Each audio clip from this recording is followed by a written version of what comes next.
Hello madam. Hello. So, తెలంగాణలో మనం రీసెంట్‌గా చూసాం పెరుగన్నంలో విషం పెట్టి చంపేసింది అమ్మ. బట్ ఇలాంటిదే ఛత్తీస్‌గఢ్‌లో ఒక అమ్మ తన ఇద్దరు కూతుర్లను చంపేసినా గూడా ఏ శిక్ష లేకుండా గూడా బయటపడిందంట. ఇది ఎంతవరకు నిజం మేడం? రీసెంట్‌గా 'చున్నీబై వర్సెస్ స్టేట్ ఆఫ్ ఛత్తీస్‌గఢ్' అని ఒక కేస్ ఫైల్ అయింది. అక్కడ ఏమైంది అంటే ఒక తల్లి ఇద్దరు కూతుర్లని చంపేసింది 2015లో. ఎట్లా హ్మ్. అంటే ఐరన్ రాడ్‌లతోని కొట్టి చంపేసింది. అది చాలా దారుణం అసల. అదయిన తర్వాత ఆమెను అరెస్ట్ చేసి తీసుకెళ్ళిండ్రు. ఇంటరాగేషన్‌లో ఏం చెప్పిందంటే చాలా వింత వింత విషయాలు చెప్పింది. ఆమెకేదో ఒక ఇన్విజిబుల్ పవర్ అంటే సో, ఆమెకి ఏదో కనిపించని ఒక శక్తి, ఒక అద్భుత శక్తి ఆమెతోని ఆ పని చేపిచ్చిందంట. హ్మ్. అలా అని చెప్తూ ఉంటే ఏమైంది అంటే, ఆ కేస్ ఆమె మీద పడింది. ఆమెకు శిక్ష గూడా పడడం జరిగింది. అన్నీ జరిగింది. అది సుప్రీం కోర్ట్‌కి పోయింది అప్పీల్‌కి. సో, సుప్రీం కోర్ట్ కేస్ మొత్తం చూసిన తర్వాత అన్నీ అంటే మొత్తం డీటెయిల్స్ లోపల పోయిన తర్వాత అర్థమైందంటే ఆమె చెప్పింది నిజం. నిజంగానే ఇన్విజిబుల్ పవర్ అనేది అంటే ఒకటి. నిజంగా ఆమెకు కనిపించింది కాదు. ఆమెకు అనిపించింది అది యాక్చువల్లీ నిజం. హ్మ్. అక్కడ అద్భుత శక్తి కనిపించింది నిజం గాదండి. హ్మ్. ఈమెకి అద్భుత శక్తి కనిపించి పిల్లల్ని చంపింది అనేది ఆమెకు అనిపించింది నిజం. అర్థమైతుందా? ఓకే. సో, అది నిజం అని తెలిసాక సుప్రీం కోర్ట్ ఏమనిందంటే, సరే దీనికి ప్రాపర్ ఎవిడెన్స్ లేకపోవచ్చు. కాకపోతే ఆమె మెంటల్లీ డిస్టర్బ్డ్ ఉంది. అంటే మెంటల్లీ ఆమెకి కరెక్ట్ స్టేబుల్ లేదు. ఆమె మైండ్ కరెక్ట్‌గా లేదు అని జెప్పేసి ఆమె అనుకున్నది నిజమే అని చెప్పి, ఆ కారణాల వల్లనే కూతుర్లను చంపింది. బేసికల్లీ ఒక మర్డర్. అంటే ఒక మర్డర్ జరుగుతది. నేను లా పరంగా చెప్తున్నాను. ఎలా అంటే ఒకవేళ ఒక మర్డర్ జరిగితే ఫస్ట్ కోర్ట్ చూసేది ఏంటో తెలుసా? మోటివ్. ఒక మర్డర్ జరిగితే ఫస్ట్ ఇంగ్రీడియంట్ వచ్చేసి మోటివ్. సో, ఇక్కడ మోటివ్ ఏం లేదు. పిల్లని చంపితే ఆమెకేమొస్తది? అర్థమైతుందా? ఒక మర్డర్ జరిగితే ఏదో రీజన్ వల్ల చంపుతారు. ఏదో ఒక గ్రడ్జ్ అది ఇది.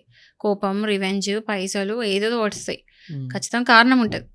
సో, కారణం అనేది మర్డర్‌కి చాలా ఇంపార్టెంట్. కారణం ఉంటేనే ఆ మర్డర్ అనే సెక్షన్‌లో పడతది. ఐపీసీ కింద సెక్షన్ 300 కింద 302 కింద మర్డర్ అంటే ఆ సెక్షన్‌లో పడాలి అంటే ఖచ్చితంగా మోటివ్ ఉండాలి. మోటివ్ ఉంటేనే మర్డర్. మోటివ్ లేకపోతే కల్పబుల్ హోమిసైడ్ అయితదది. సెక్షన్ 299 ఆఫ్ ఐపీసీ ప్రకారం.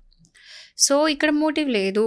క్లియర్‌గా చెప్తుంది. మోటివ్ లేదు. ఆమెకి ఏదో అద్భుత శక్తి కనిపించి ఆమెకి వెనకాలుండి ఆ పని చేపిచ్చిందని చెప్పేసి కోర్ట్ నమ్మి ఆమెనికి శిక్ష నుంచి అంటే శిక్ష పడకుండా ఆమెను విడుదల చేసింది. అంటే ఆమె మెంటల్లీ కరెక్ట్ లేదు. ఆమెను తీసుకెళ్ళి ఒక మెంటల్ హాస్పిటల్ పడేయండి.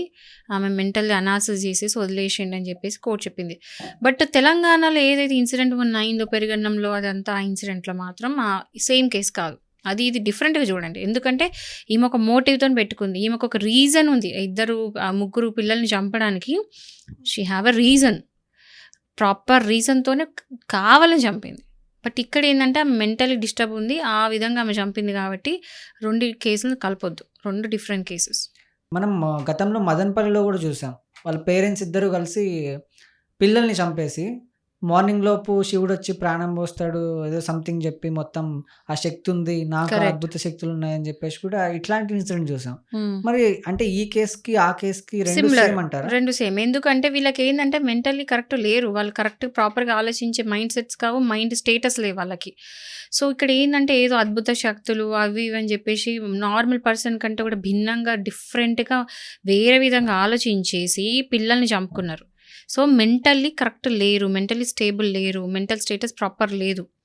సో, లిటరల్‌గా పిచ్చోళ్ళ కింద లెక్క. సో, ఆ పిచ్చోళ్ళకి యాక్చువల్లీ తెలుసు కదా! పిచ్చోళ్ళు మర్డర్ చేసినట్టు కాదు. సో, వాళ్ళని తీసుకెళ్ళి మెంటల్ అనాలిసిస్‌కి అంటే వాళ్ళ మైండ్ ఎట్లుంది అని చెప్పేసి ఒక అనాలిసిస్ చేయడానికి రీహాబ్ సెంటర్స్‌లో అట్లా తీసుకెళ్ళి పడేస్తారు. సో, అది సిమిలర్ కేస్. ఎందుకంటే ప్రాపర్ రీజన్ ఉంది. అండ్ చంపడానికి రీజన్ లేదు. ఎక్సెప్ట్ ఇట్లాంటి బిలీవ్స్ బ్లైండ్ బిలీవ్స్ అంటే మూఢనమ్మకాలు. అంటే ఇప్పుడు నా డౌట్ ఏంటంటే, ఇప్పుడు నేనున్నాను.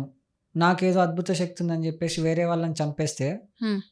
ఇప్పుడు కోర్ట్ దీన్ని ఎలా చూస్తుంది? ఇప్పుడు నువ్వేదో చెప్పగానే, నేనేదో చెప్పగానే కోర్ట్ నమ్మదు. హ్మ్. కోర్ట్ ప్రాపర్ ఎవిడెన్స్ చూస్తది. ఏ పర్సన్ అయినా ఇట్లా చెప్తున్నారంటే దానికి సంబంధించి నువ్వు నిజం చెప్తున్నావా, అబద్ధం చెప్తున్నావా అని తెలుసుకోలేనంత పిచ్చిగా కోర్ట్ ఉండదు. హ్మ్. నీకు ఒక ఎక్స్‌పర్ట్ అడ్వైస్‌కి పంపిస్తారు. నీ మైండ్ స్టేటస్, నీ మైండ్ ఎట్లుంది అని చెప్పేసి దానికి క్లియర్‌గా అనాలిసిస్ చేపిస్తారు. అండ్ ఎప్పుడైతే ప్రాపర్‌గా ఒక మెడికల్ ఎక్స్‌పర్ట్ గనక ఇతని పర్సన్‌ది మెంటల్ స్టేటస్ కరెక్ట్ లేదు. కొంచెం వేరే విధంగా ఉంది అని చెప్పేసి రిపోర్ట్ ఇచ్చిన తర్వాత కోర్ట్ కన్సిడర్ చేస్తది. సో, ఇది ఉంది గదా! అని చెప్పేసి ఎవరంటే వాళ్ళు మర్డర్ చేసుకొని నేను పిచ్చోడిని అని చెప్పేసి అంటే అది మూవీ ఉంటది చూడండి 'విక్రమార్కుడులో' గూడా మనం చూస్తాము. హ్మ్. అంటే అందులో విలన్ వచ్చేసి ఇట్లా చంపేసి నాకు పిచ్చోడని చెప్పి కేసు నుంచి బయటకొస్తాడు. సో ఇలాంటి ఇన్సిడెంట్స్ ఏంటంటే మూవీలో జరిగింది, బట్ రియల్ లైఫ్లో జరగదు. ఎందుకంటే వాళ్ళని మెంటల్ అనాలిసిస్ చేస్తారు, చేసి చెప్తారు. ఒకవేళ కరెక్ట్గా మెడికల్ ఎక్స్పర్ట్ తీసుకొచ్చి బాలేడు, ఇతని మైండ్ స్టైల్స్ ప్రాపర్ లేదంటే కోర్టు అప్పుడు కన్సిడర్ చేస్తుంది, అదర్వైజ్ నో. ఓకే.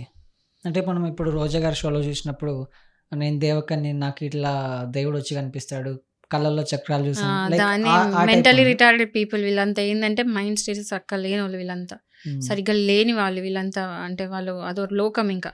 సో వీళ్ళందరికీ వాళ్ళ ఎగ్జామ్షన్స్, వీళ్ళంతా నార్మల్ పీపుల్ కాదు కదా, మెంటలీ రిటార్డెడ్ వీళ్ళంతా. ఓకే. Thank you ma'am.